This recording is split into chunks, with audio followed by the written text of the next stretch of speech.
नमस्कार दोस्तों, कैसे हैं आप सभी। उम्मीद है कि आप सभी अच्छे होंगे, स्वस्थ होंगे, मस्त होंगे। आज के वीडियो काफ़ी ज़्यादा इम्पोर्टेंट है, जहां पे हम लोग आज सहायक आचार्य भर्ती प्रक्रिया के बारे में बात करने वाले कि डीवी के लिए पारा शिक्षक को ना बुलाना, ठीक है, यानी कि डीवी के लिए पारा शिक्षक को बुलाया गया लेकिन कम बुलाया जाना किस बात का संकेत है, सारी चीज़ों पर हम लोग बात करेंगे। और अगर ये मामला है तो कहीं कुछ ना कुछ तो गड़बड़ नज़र आ रही है। क्या है पूरा मामला, विस्तार से हम लोग जानेंगे। चैनल आप लोग नए होंगे तो सब्सक्राइब कर लीजिएगा। चलिए यहाँ पे हम लोग बात करते हैं कि सहायक आचार्य भर्ती यानी कि डीवी के लिए कम लोगों को क्यों बुलाया गया है। ठीक है, कई सारे छात्रों का मन में कन्फ्यूजन है कि कम लोगों को बुलाया गया है।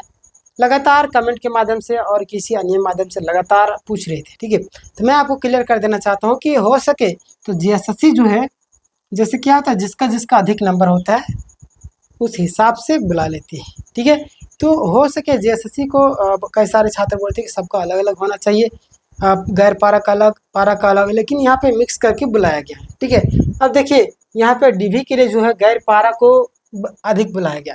इसमें से पारा शिक्षक जो थे, जिनका ज़्यादा नंबर होगा उन लोगों को गैर पारा के अंतर्गत में मतलब कि मिला जुला करके निकाल दिया गया होगा। ठीक है, और जीएसएससी खुद बोल रही है कि आंशिक रूप से ये डीवी का लिस्ट है, हो सके तो ज़रूरत पड़ने पर हम लोग दोबारा करेंगे। ठीक है, तो हो सके तो आप लोग को सेकेंड डीवी लिस्ट ज़रूर आएगा, थोड़ा सा आपको धैर्य बना के रखना पड़ेगा। ठीक है, और बहुत सारे छात्रों के मन में कन्फ्यूज़न ये भी था कि क्या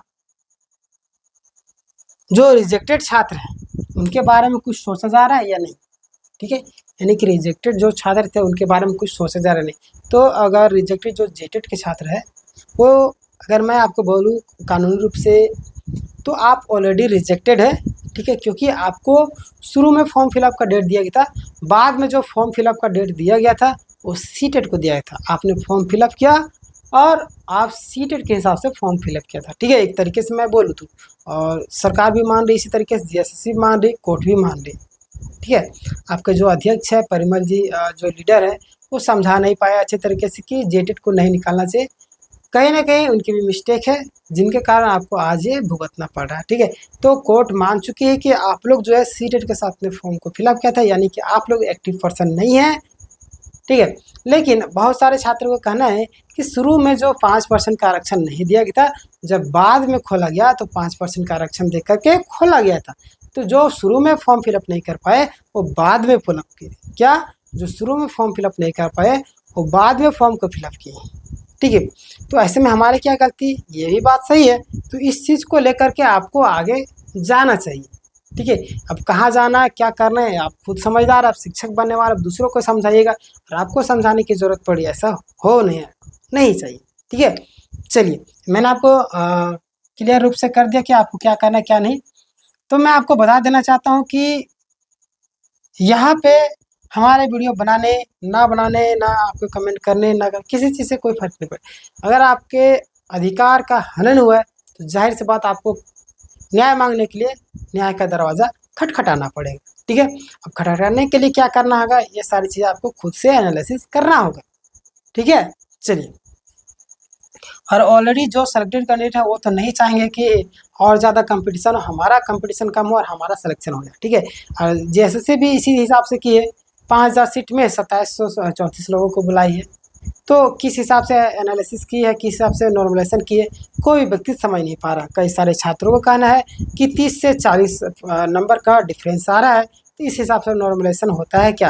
तो मैं आपको क्लियर कर दूं कि इस हिसाब से नॉर्मलाइजेशन नहीं होना चाहिए। ठीक है, लेकिन देखिए जैसे कर दिए तो समझिए कि ऐसा हो सकता है, आने वाले भविष्य में भी ऐसा हो सकता है। और जिनका रिजल्ट नहीं हुआ, मैथ और साइंस का जो रिजल्ट आया है, और बाकी बात जो क्षेत्रीय भाषा और भी कई सारी चीज़ें हैं उनका रिजल्ट नहीं हुआ, तो हो सकता है कि उसमें भी ऐसा ही किया गया होगा। ठीक है, क्लियर हो गया होगा।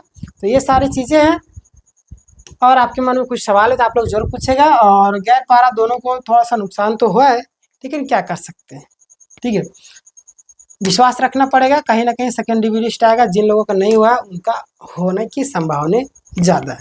ठीक है, चलिए मिलते हैं हम लोग नेक्स्ट वीडियो में। चैनल में आप लोग नहीं सब्सक्राइब कर लीजिए। जय हिंद, जय भारत।